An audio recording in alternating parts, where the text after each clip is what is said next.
Milestone school and কলেজে যুদ্ধবিমান বিধ্বস্তের ঘটনায় আজ সারা দেশে শোক পালনের ঘোষণা দেয়া হলেও অন্তর্বর্তী সরকারের নানা পদক্ষেপে রীতিমতো ক্ষুব্ধ শিক্ষার্থীরা। লাশের সংখ্যা গোপন করা সহ আইনশৃঙ্খলা বাহিনীর ভূমিকা নিয়ে সারা দেশে অবস্থান কর্মসূচি পালন করে তারা। দুর্ঘটনাস্থল পরিদর্শন করতে আইন উপদেষ্টা আসিফ নজরুল এবং শিক্ষা উপদেষ্টা অধ্যাপক doctor C R Abrar Milestone school ও কলেজে গেলে উত্তাল হয়ে ওঠে সেখানকার পরিস্থিতি। শিক্ষার্থীদের সাথে পুলিশের সংঘর্ষের ঘটনা ঘটে, অবরুদ্ধ হয়ে পড়েন দুই উপদেষ্টা। তাদের সঙ্গে ছিলেন প্রধান উপদেষ্টার প্রেস সচিব শফিকুল আলমও।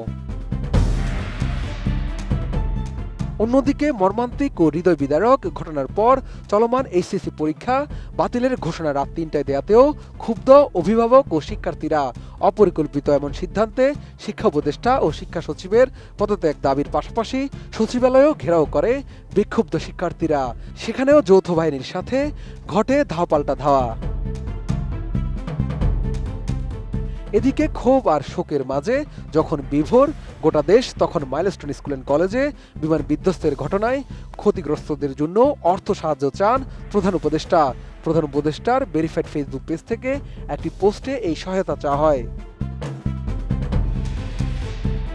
বেলা ২টার কিছু পর প্রধান উপদেষ্টার ভেরিফাইড ফেসবুক পেজ থেকে করা পোস্টটিতে লেখা ছিল, মাইলস্টোন স্কুল অ্যান্ড কলেজে প্রশিক্ষণ বিমান বিধ্বস্ত হয়ে ক্ষতিগ্রস্তদের জন্য যারা অর্থ সাহায্য করতে চান তারা উপরোক্ত ত্রাণ ও কল্যাণ তহবিলের উল্লেখিত নম্বরে তা জমা দিতে পারেন। দেয়া হয় প্রধান উপদেষ্টা ত্রাণ ও কল্যাণ তহবিলের নাম ও হিসাব নম্বর। প্রধান উপদেষ্টার ভেরিফাইড ফেসবুক পেজ থেকে দেয়ার ঠিক একই সময়ে প্রধান উপদেষ্টার প্রেস উইংয়ের হোয়াটসঅ্যাপ গ্রুপেও পোস্টটি শেয়ার করেন প্রধান উপদেষ্টার সিনিয়র সহকারী প্রেস সচিব ফয়েজ আহমদ। প্রধান উপদেষ্টার এই পোস্টটির পর সামাজিক যোগাযোগ মাধ্যম ফেসবুক সহ নানা মাধ্যমে শুরু হয় সমালোচনা। এমন মর্মান্তিক একটি ঘটনায় সরকার প্রধানের অর্থ সহায়তা চাওয়াকে দায়িত্ব পালনে তার ব্যর্থতা হিসেবেও উল্লেখ করেন কেউ কেউ। তবে তীব্র সমালোচনার ১ ঘন্টার মধ্যে পোস্টটি সরিয়ে নেওয়া হয়। এরপরেই সামনে আসে ফেনীর বন্যার্তদের জন্য তোলা সহায়তার ১২ কোটি টাকার বিষয়টিও। ক্ষোভ প্রকাশ করে একজন নেটিজেন সামাজিক মাধ্যমে লিখেন, তারা এতদিন পর বুঝতে পেরেছেন বন্যার সময় টাকা তুলতে না বলায় তারা কেন জিনিসটা মানতে পারে নাই। প্রধান উপদেষ্টা টাকা চাচ্ছে বাচ্চাদের চিকিৎসার জন্য। মাশাআল্লাহ, আলহামদুলিল্লাহ, আসলে আর কিছু বলার নাই।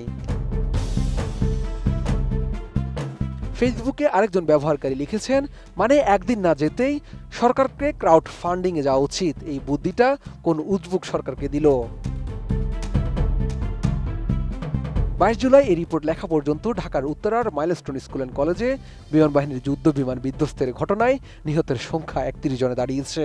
দুর্ঘটনায় আহত হয়ে বিভিন্ন হাসপাতালে ভর্তি আছেন ১৬৫ জন। দুপুরে আন্তঃবাহিনী জনসংযোগ পরিদপ্তর আইএসপিআর এই তথ্য জানায়।